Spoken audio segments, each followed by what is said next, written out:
Einstein showed that mass is another form of energy and one can convert mass energy into other forms of energy, say kinetic energy and vice versa. We are aware of Einstein's famous mass energy equivalence equation E is equal to mc square. Here, the energy equivalent of mass m is related by the above equation and c is the velocity of light in vacuum and is approximately equal to 3 into 10 raised to 8 meter per second. Experimental verification of the Einstein's mass-energy relation has been achieved in the study of nuclear reactions amongst nucleons, nuclei, electrons and other particles. The law of conservation of energy when applied to a reaction states that the initial energy and the final energy are equal provided the energy associated with the mass is also included. This concept is important in understanding nuclear masses and the interaction of nuclei with one another. We know that the nucleus is made up of neutrons and protons. Therefore, logically, the mass of nucleus must be equal to the total mass of its individual protons and neutrons. However, the nuclear mass m is found to be always less than this. For example, let us consider an oxygen atom. A nucleus which has 8 neutrons and 8 protons. We have mass of 8 neutrons, 8 protons and mass of 8 electrons as well. Therefore, the expected mass of oxygen nucleus is 16.12744 units. However, atomic mass of oxygen found from mass spectroscopy experiments is seen to be 15.99493 units. Subtracting the mass of 8 electrons from this, we get the experimental mass of oxygen nucleus to be 15.99053 units. Thus, we find that the mass of the oxygen nucleus is less than the total mass of its constituents by 0.13691 units. The difference in mass of a nucleus and its constituents is called the mass defect and it is given by delta m is equal to Zmp plus A minus Zmn minus m.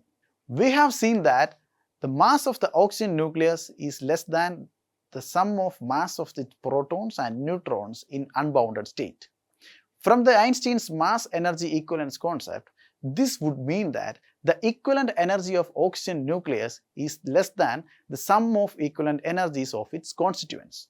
In other words, we can say that we must provide extra energy of delta m into c square to break down an oxygen nucleus into 8 protons and 8 neutrons. This energy Eb is equal to delta mc square is known as the binding energy of the nucleus. Binding energy is the total energy to be supplied to the nucleus in order to separate a nucleus into its nucleons. Practically, the nucleus cannot be split in this way. The concept of nuclear binding energy is a convenient measure of how well a nucleus is held together. From Eb, we can derive the concept of Ebn, that is, binding energy per nucleon. Ebn is the ratio of binding energy of a nucleus to the number of nucleons, that is, Ebn is equal to Eb by A. Binding energy per nucleon as the average energy per nucleon needed to separate a nucleus into its individual nucleons. The graph of binding energy per nucleon Ebn versus the mass number A for a large number of nuclei is as shown in this figure. The following are the main features that we notice from this chart. Number 1. The binding energy per nucleon is practically independent of the atomic number of the nuclei of middle mass numbers between 30 and 170. This means that for a nuclei with mass number between 30 and 170, Ebn is practically constant. The curve has a maximum of about 8.75 mega electron volts for A is equal to 56 and has a value of 7.6 mega electron volts for A is equal to 238. Second point, Ebn is lower for both light nuclei, that is A less than 30, and heavy nuclei, that is A greater than 170. We can draw some conclusions from these two observations. 1. The force is attractive in nature. It is strong enough to produce a binding energy of a few mega electron volts per nucleon. Second one, from the observation that binding energy is almost constant for nuclei of middle mass numbers, we can conclude that the nuclear force is short-ranged. This means that nucleons will only be under the influence of some of its neighbors which is within the range of the nuclear force. Nucleons which are at a distance more than the range of nuclear force will have no influence on the binding energy of the nucleons under consideration. The property that a given nucleon influences only nucleons close to it is also referred to as saturation property of the nuclear force. The third point, a very heavy nucleus, say A is equal to 240, has a lower binding energy per nucleon compared to that of a nucleus with A is equal to 120. Next, a very heavy nucleus, say A is equal to 240, has a lower binding energy per nucleon compared to that of a nucleus with A is equal to 120.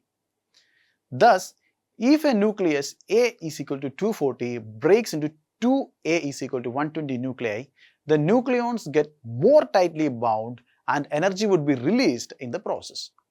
This process is known as nuclear fission and is applied in working of nuclear bombs when a very heavy nucleus like uranium is broken into lighter nuclei and the excess binding energy is released as light and heat. Next, when two very light nuclei, that is A less than or equal to 10, join to form a heavier nucleus, the binding energy per nucleon of the fused heavier nuclei is more than the binding energy per nucleon of the lighter nuclei. Here, again, the resultant system is more tightly bound than the initial system and a large amount of energy is released. This process is nuclear fusion. Let us summarize what we have learned.